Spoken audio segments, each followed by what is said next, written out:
Dulong-dulo yan.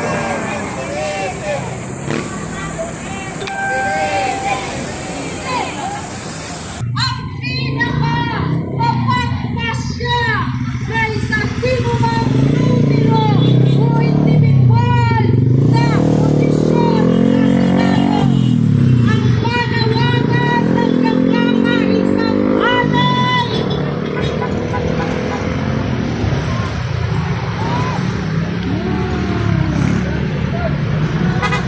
Pamahalaan at sa mga lider na nasa loob ng Senado, sundin ang ating konstitusyon, sumunod sa kanilang sinumpaan, tungkulin, pakinggan ang boses ng mamamayan.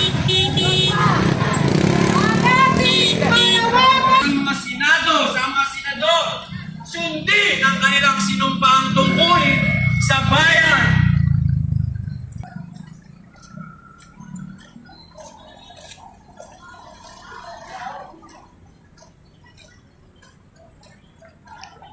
Yan magtalumpati mamaya.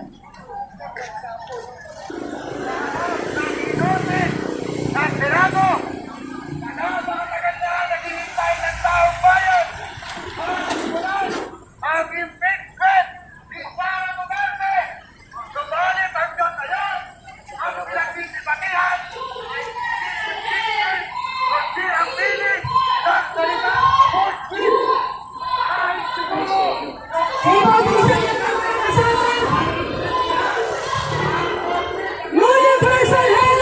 Ilan po doon?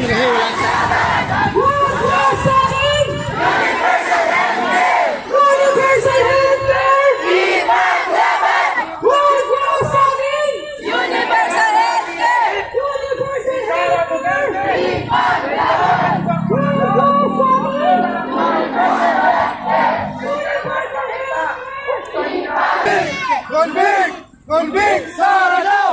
Pamilya Duterte! Palagutin! Palagutin! Palagutin! Sara Duterte! Convict! Convict! Convict! Sara daw! Pamilyang Duterte! Palagutin! Palagutin! Palagutin!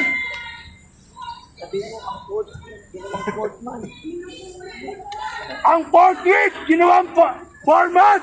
For wait. For